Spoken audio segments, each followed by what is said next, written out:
War had carved deep canyons into the soul of Corin Vey, a once idealistic human combat medic from the Terran Expanse Corps. The Branath campaign had been his 5th tour, and it had devoured more than just the lives of those he tried to save. It had feasted on his hope. The lush moon of Branath, once adorned in cascading bioluminescent flora and floating stone meadows, had been reduced to a graveyard. Now the skies were choked with ash from orbital bombardments, and the air hung heavy with the hum of scorched ozone and the stench of carbonized flesh. Corin didn't run toward victory anymore. He ran toward pain, toward cries, bleeding limbs, and fading pulses. The triage tent was gone. It had been vaporized in the last pulse strike. Now he worked from what was once a crystalline orchard, using shattered branches and reflective leaf shards to prop up tarps that barely held back the acid rain. Vitals are shallow, Corin muttered to no one, kneeling beside a burned Terran pilot whose flight suit had fused with his skin. He injected a stimulant from his field kit, watching the pilot's single good eye flutter in shock and pain. There was no satisfaction, just relief that one more hadn't slipped away. Not yet. His comm crackled. Unit 7 to Corin Vey. Intel shows enemy bioforms approaching from the northern ridge. Evac Protocol Ada Red. 5 minutes. Corin glanced at the pilot, still unconscious. They won't make it. Repeat. Ada Red. 5 minutes. He dropped the comm into the mud. Corin shouldered the pilot onto a stretcher fashioned from shardwood bark and synthetic sling wrap. His steps through the mangled orchard were sluggish, trudging through mud laced with glimmering alien blood, some Terran, some not. He barely noticed the distant pulse shell that rippled across the sky in violet waves, but it was the soft moan, almost melodic, that stopped him. It came from beneath a collapsed medical vessel, a hybrid Terran-Filani structure, abandoned days ago when the Filani medical cast had retreated. Most thought them gone, or dead. But the sound again, a cry, half hum, almost singing. Corin pulled back a collapsed bulkhead panel with a grunt, bracing it on a rock spire. Inside, tangled in vines and half submerged in biogel, was a being, slender bioluminescent patterns flickering across lavender skin. One arm bent unnaturally. A fractured medical visor hung from their temple. Alien. Filani. A nurse. Shit, Corin whispered, setting down the stretcher. He scanned for weapons. None. She, or he, hard to tell, wore the greenish silk band typical of Filani healers. The figure's eyes blinked open slowly. They were golden, swirling with fractured light. Panic flickered in them. I'm not here to hurt you, Corin said, showing empty palms. I'm a medic. You're injured. The alien blinked again. You are Terran? Their voice was light, airy, like a reed wind. Unfortunately, they made a noise that might have been laughter, or pain. I need to get you out of here, Corin said, glancing back toward the ridge. Distant shadows flickered, figures moving. I can't walk, the alien replied. My name is Esseril Sayan. I was left behind. Corin hesitated. One Terran pilot, one wounded alien healer. He only had strength for one. Orders screamed in his head. Protocol. Loyalty. He cursed under his breath and lifted Esseril onto the stretcher next to the pilot. Don't make me regret this. The evac shuttle roared to life on the northern plateau, barely visible through the mist of ash and plasma smoke. Corin's lungs burned with each step as he dragged the stretcher, one arm screaming in protest from overuse. When he arrived, the ramp had already begun to lift. You're late, barked a corporal, raising a plasma rifle. Who the hell is that? Corin didn't stop walking. Wounded. Medical personnel. From the Filani, part of the Treaty Corps. Treaty's void. They abandoned us. She didn't. Lower the ramp.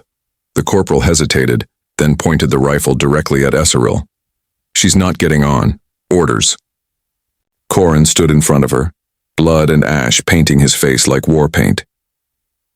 Then neither am I. The pilot stirred on the stretcher. He saved us. The ramp stayed frozen in the air, vibrating. Another voice from within. A commander, perhaps. Let them in. We're not monsters. The corporal grunted and dropped his aim. Fine, but if she breathes funny, she's going out the airlock. Corin helped Esseril onto a bench seat, strapping her in before slumping down beside her, adrenaline draining from his veins. As the shuttle lifted, he looked at her, illuminated by the sterile blue lights, her golden eyes locked with his. You could have left me, she said softly. I know. Why didn't you? He didn't answer right away. Instead, he reached for a med patch and gently affixed it to her temple. Because I don't leave the ones who heal, Corin whispered. The stars rose around them as Braneth shrank below. But something else had just begun. Something neither treaty nor war nor species could define. The med bay aboard the TSC Vermilion Echo thrummed with quiet vibrations from the ship's antimatter core. Soft lighting cast long shadows across its curved silver walls, and the air was thick with sterilizers and recycled breath. Corin sat, beside Esseril's treatment pod, elbows on his knees, hands tangled in his hair. He hadn't changed out of his scorched armor, nor had he slept. Not truly. The medics had tried to take her off his hands. Alien, they said.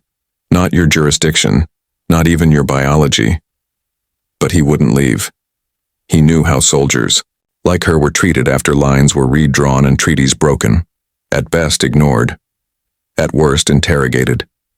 But Esseril was no threat. She had mended wounds with trembling fingers and cried out in her sleep for comrades who would never come. Vitals stabilizing, chirped the pod's monitor. Corin let out a breath he hadn't realized he'd been holding. He leaned in. Esseril's golden eyes fluttered open again. You're still here, she said, her voice a soft exhale that sent a strange warmth up Corin's spine. Not much else to do, he replied. They won't let me back to the triage deck till I pass the psych scan. Said I saw too much. He chuckled without mirth. They think I'm broken. Are you? He glanced at her. Does it matter? Esseril didn't answer right. Away. Instead, she raised her hand weakly, still bruised and glowing faintly with that strange bioluminescence of hers, and pointed to her chest. I've been broken before. I think it's where we carry the most strength. Corin's lips twitched. You talk like a poet. In Falani tradition, healers are trained in lyric before medicine. Words have power, especially when the body is failing. He studied her more closely, the delicate lines etched into her skin, the shifting light beneath the surface. She looked like the night sky had chosen to walk among the living. Not much of a poet, he said. I fix people when I can, when there's anything left. Esseril tilted her head. And who fixes you? The question hit him like a plasma burst. He stood up too quickly, pacing. Look, I didn't pull you out of that wreck for soul sharing. You were alive. I wasn't going to leave someone who could still breathe. I know, she said, voice calm. But breathing is not the same as living. That stopped him in his tracks. He stared at her, stunned. She met his gaze, unflinching. We don't heal alone, Terran. Even warriors know this. For a long moment, neither spoke. Just the quiet hiss of oxygen from the pod and the gentle pulse of ship power. Then Corin spoke, barely audible. It's Corin, not Terran. Esseril smiled. Then I am Esseril, not alien. In the days that followed, Esseril's condition improved rapidly, her Falani physiology adapting to human medical protocols in ways that puzzled the ship's xenobiologists. She walked with a limp, but insisted on moving under her own power. Corin, still barred from returning to frontline duty, took on auxiliary tasks, helping the injured, cleaning equipment, refitting med-station modules. Somehow their paths kept crossing. You're following me, Corin accused one morning as Esseril appeared at the supply hatch while he was organizing protein regenerators. You are very easy to find, she said with a faint grin. You know this doesn't exactly help your case, he muttered, handing her a stack of scanning chips. My case? Being allowed to stay.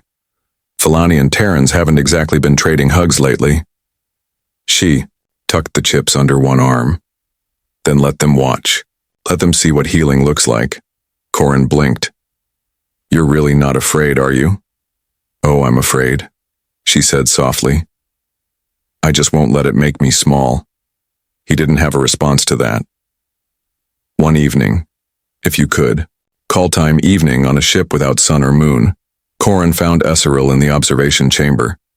The chamber was rarely used anymore, a relic from earlier days of exploration, before war turned stargazing into a luxury. She stood at the edge of the transparent dome, looking out over the swirling nebulae beyond. Purple gas clouds curled across the void, lit by distant starlight. You miss your home? He asked quietly, stepping up beside her. I miss the skies, she replied. Falani medicine is based on sky mirroring. Our temples are built open to the air, so we see our pain reflected in the stars. It helps us let go. Corin stared at the stars.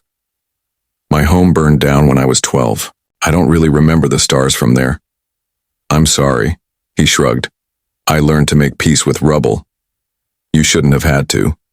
He turned to her, brows drawn. You always talk like that, like every wound is poetry. And you always talk like every scar is a battle plan, she countered, then softened. Maybe we're both wrong.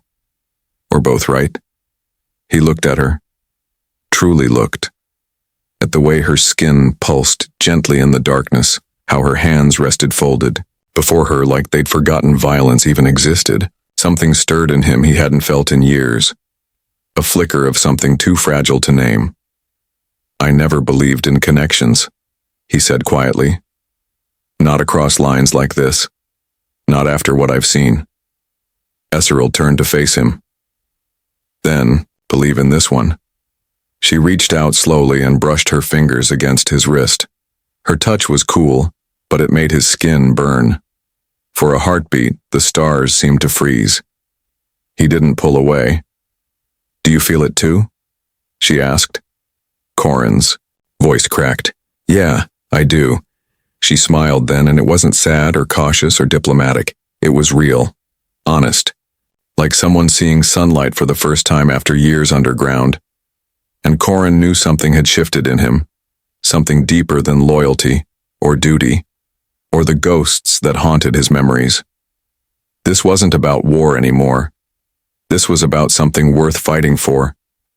The alarms blared like angry gods roused from slumber.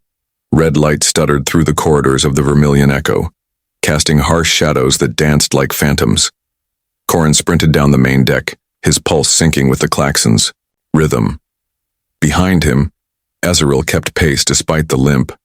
Graceful, silent, her bioluminescence glowing like ghost light in the dark. They had been in the hydroponics bay when the breach alert sounded. Unauthorized transport, rapid infiltration, unknown signatures. The kind of vague panic that meant one thing. War was at their door again. But this time it was worse. The attackers weren't human, nor were they Falani.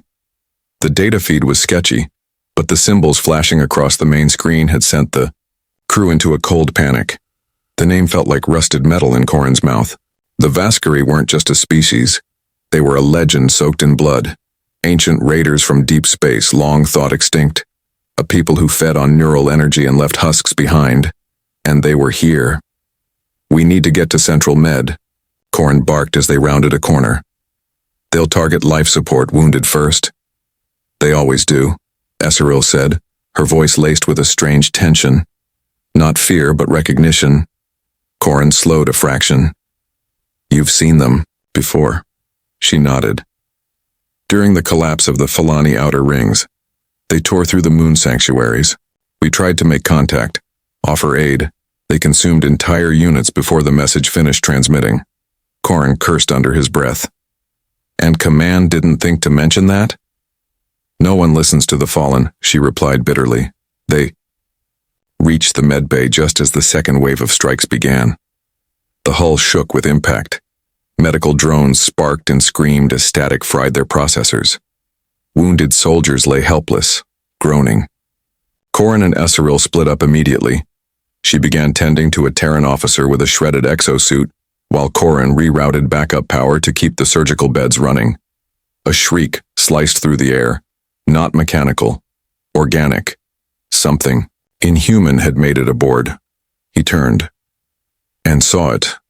7 feet tall, armored in obsidian plates that writhed like liquid, the Vascari hunter strode into the medbay on 3 reverse-jointed limbs. Its face, if it had one, was an open cluster of blinking red organs, pulsing in patterns no human mind could decipher. Its claws sparked with psionic residue. Corin instinctively reached for the emergency pulse rifle under the supply cart. The Vascari locked on Esseril. She hadn't moved. She was standing over the injured soldier, shielding him with her body, her hands glowing with a soft azure light. The hunter hissed, low and guttural. It stalked forward. No, Corin growled, stepping in front of it, gun raised. Then a sound rippled through the room. Not from Corin, not from any speaker, but from Esseril. A resonance. A vibration so deep it vibrated in bone. Esseril's voice emerged, ethereal and trembling with old buried power. You remember the singers of Darathil. You remember what we gave to your kind before the silence. The Vascaris. Tendrils quivered. Corin could barely breathe. What are you doing? Speaking in their first tongue, she said without turning. There are still echoes buried in their minds. I'm trying to reach the parts that haven't been drowned in hunger. The creature took a step forward and stopped. Then backed away. The shriek faded into the distance. Silence fell, stunned and heavy. Later, after the emergency lockdown lifted and the crew confirmed the Vascari ship had retreated into dark space, Corin and Esseril sat in the medbay's quiet ward. Injured were resting. The alarms were finally silent. But Corin's mind raced. You spoke to it, he said. But how did you know? How could you possibly know that would work? Esseril looked at him, and this time, there was no softness in her eyes, only a tired, ancient ache. Because my mother was Vascari born. The world tilted under Corin's feet. My blood is Filani. But my mother came from a deep star vessel. She never spoke of it until the siege. That's when I realized what those old lullabies really were. Why didn't you tell me? Would it have changed your kindness toward me? He flinched. No, but it could have helped us plan. No, she said softly. It would have gotten me killed before we reached the triage decks. Corin sat back, running his hand down his face. That explains the bioluminescence, and the way you absorb trauma through touch. That's not standard Filani physiology, is it? She shook her head. It's Vascari empathy, suppressed, dormant, but it never fully goes away. He met her eyes. You could have been one of them. But instead, you became a healer. I became me, she said firmly. And I chose to save, not consume. Just like you. Corin stared at her, his chest a battlefield of emotions. This woman, this being, had more strength in her than entire battalions. She carried war in her blood and still chose peace. She had every reason to run, and yet she stayed. I trust you, he said finally. Even if the crew doesn't, even if command doesn't, even if I'm not entirely what I appear, he leaned forward, gently taking her hand, cool and glowing, full of life. Especially then. But peace is never long in wartime. The next day, an encrypted transmission reached the Vermilion Echo. It was short, brutal, and unambiguous. Subject Esseril to be detained. Classified hybrid. Potential risk. Extraction team inbound. Corin stared at the message, fury rising in his throat. They were coming. Not for strategy. Not for negotiation. When Esseril found him staring at the monitor in the command module, she knew instantly. They found out. They think you're dangerous. I am, she said quietly. To people who cling to fear. Corin stood. Then we run. She blinked. You'd abandon your post? Your duty? My duty, he said, stepping closer. is to protect the one person who made me feel like I was alive again. Tears welled in her starlit eyes. You don't have to do this. He smiled, weary, broken, whole. I already chose. Back, in the bunker, when I lifted you out, her fingers curled around his. Then let's fly. The vermilion echo loomed like a wounded leviathan in orbit above the fractured moon of Threxel 4. Hull scars still fresh, antenna arrays bent like broken fingers. She wasn't meant to fly again, let alone outrun pursuit. But Corin and Esseril weren't counting on winning a chase, they were counting on disappearing. Tell me again why we're stealing a half-crippled cruiser with a navigation core held together by medical tape and hope, Esseril asked, her voice low, tense, but warm with that edge of humor she always used when fear crept in. Corin smirked without looking up from the console. Because the horizon gate's too obvious. Because command will track the refugee lanes. And because no one ever expects a medic to hijack a warship. Esseril tilted her head. No one expects a medic to fall in love with an alien hybrid either. Corin paused, fingers stilling over the ignition circuit. He turned, met her gaze. That wasn't unexpected, he said. That was inevitable. Her glow pulsed gently in response, like a breath, like a heartbeat. Then let's not waste our only shot. He activated launch. The echo moaned like something ancient as it shifted from dormant to flight mode. Its damaged AI tried to protest, but Corin had already rerouted its personality core, just enough to prevent it from tattling to command. They disengaged from dock 22 seconds before the extraction team arrived. Too late for them. Too early for celebration. By the time they breached low orbit, 3 pursuit crafts had locked on, Corin swore, rerouting power to impulse drives. Esseril slid into the co-pilot's chair and used her still active medical credentials to scramble the comms. They'll breach comm silence in 60 seconds, she said, eyes flicking between runes and code. And then they'll have our trajectory. Then we give them a new one. He yanked the echo into a sharp gravitational slingshot around Threxel's dark side. Dangerous, disorienting, and guaranteed to fracture long-range scans. The ship bucked. Bulkheads groaned, lights flickered, and for a moment all that could be heard was the thudding of 2 hearts out of sync. Where are we going? Esseril asked, fingers gripping the console. Beyond the reach, Corin muttered. There's an abandoned jump gate between the Eridani dust fields. It's old tech, pre-alliance. But if I can hardwire a pulse spike... Her hand covered his. You're not alone. He looked up, and in her eyes he saw stars unnumbered, galaxies unnamed. Hope, impossible and blinding. Then we'll make it together. By the time they reached the gate, their pursuers had narrowed the distance. Energy readings were peaking.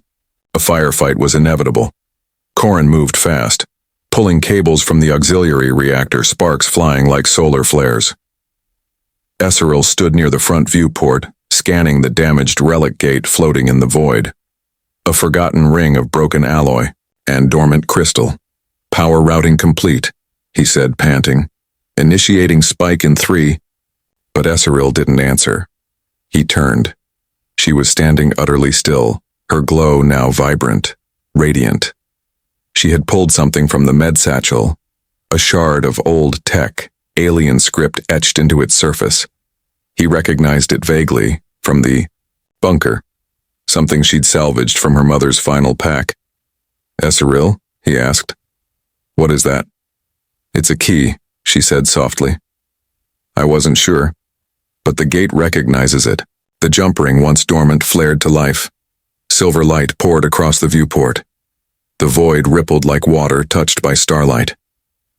The gate sang. It's responding to you, Corin whispered. Why? My blood remembers, she said. This gate is Vascari made, before the hunger took them. It answers to voices that still carry their true resonance. Corin stared in awe. You opened it. No, she said, turning to him, stepping close. We opened it. The ships behind them were closing in. Red warnings painted the walls. 10 seconds. Corin reached for her hand. We can make it through. together. But Esrel's eyes were distant now, glowing brighter than ever before. "I can't go," she said. "The gate requires a stabilizer. The resonance will collapse unless someone remains synced to its core frequency. No, there has to be another way, Corin." Her voice was calm. "If I go through, the gate will collapse halfway. You'll be torn apart." His throat tightened. "Then I'm staying too." "You can't. You're human. You can carry our story, our bond. If I stay, the gate becomes a beacon, not just a door. It'll resonate with Vascari memories, awaken parts of them long lost. It's not just survival anymore. It's a chance for peace." She stepped into his arms, held him tight. "No," he whispered into her hair. "I just found you. I can't lose you now." "You didn't find me," she whispered. "We called to each other. Across blood, across war, across time." Their lips met, soft, desperate, endless. She pulled away, tears glowing on her cheeks. "Go. Live. Tell them the Vascari are not monsters. Not all of them." He stepped back, every part of him aching. The ship bucked as a laser grazed the outer hull. "I'll be the echo in the gate," she said, smiling through her pain, "and you'll be the one who remembers." He launched the jump. White light consumed the ship, and as the gate closed behind him, the last thing he saw was her, bathed in silver, surrounded by stars, hands raised like a goddess reborn. Years passed. Corin never returned to war. He became a healer again, deep in the edge worlds, far from politics and conflict. But he never stopped speaking of her. The nurse with fire in her soul and starlight in her blood. The woman who stood between destruction and peace and chose love. Some thought it was myth. Others believed, and sometimes when the night was still and the sky was just right, Corin swore he could hear her song echoing in the stars. A promise. A bond. Unbroken.